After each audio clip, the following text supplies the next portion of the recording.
हमारे खुदावन यीशु की अंजील मुक़द्दस मरकज़ के मुताबिक उसका 11वां बाब 27 से 33 आयत तक। और फिर यरूशलेम में आए, और जब वो हैकल में फिर रहा था तो सरदार काहिन और फकीह और बुजुर्ग उसके पास आए, और उसने कहा कि तू किस इख्तियार से ये करता है, और ये इख्तियार तुझे किसने दिया है कि ये करे।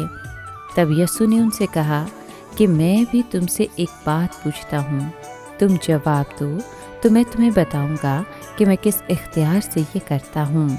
यूहन्ना का बपतिस्मा आसमान से था या आदमियों से? मुझे जवाब दो। तब वो अपने में गौर व गौस करने लगे कि अगर हम कहें आसमान से तो वो कहेगा फिर तुमने क्यों उसका यकीन ना किया, और फिर क्या ये कहें कि आदमियों से?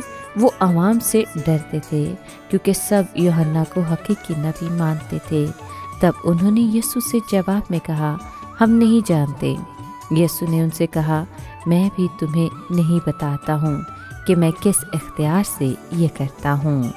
पाक कलाम के पढ़े और सुने जाने पर खुदावंद की बरकत हो, खुदा का शुक्र हो। अजीज दोस्तों, जो ही यीशु हैकल में आया, मजहबी लीडर उससे मुखातिब हुए और उसके इख्तियार को चैलेंज करने लगे। इस मकसद से उन्होंने 2 सवाल पूछे, तू इन कामों को किस इख्तियार से करता है? किसने तुझे ये इख्तियार दिया कि इन कामों को करे?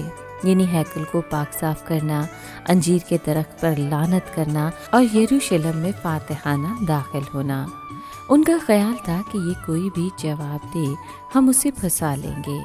अगर वो दावा करे कि मैं खुदा का बेटा हूँ इसलिए बजाते खुद इख्तियार रखता हूँ तो उस पर कुफर का फतवा सादिर करेंगे, और अगर कहे कि ये इख्तियार मुझे खुदा ने दिया है तो इस दावे को चैलेंज करेंगे। वो समझते थे कि हम खुदा की तरफ से मुकर्रर शुदा लीडर हैं।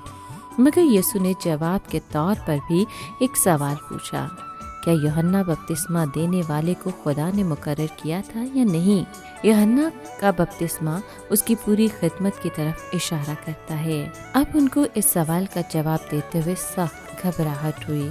अगर यूहन्ना की खिदमत खुदा की तरफ से मुकर्रर थी तो उन्हें उसकी तरफ से तौबा की बुलाहट को मानना चाहिए था, और अगर वो यूहन्ना की खिदमत की बेकदरी करते तो उन्हें आम लोगों की तरफ से खतरा था, इसलिए कि सब लोग वाकई यूहन्ना को नबी मानते थे।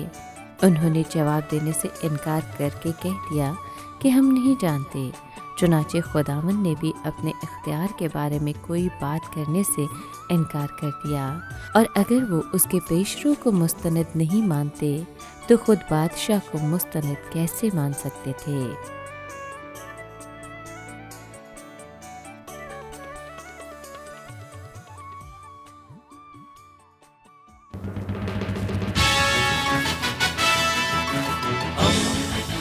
दोस्ती का पैगंबर, रेडियो वेरितास एशिया।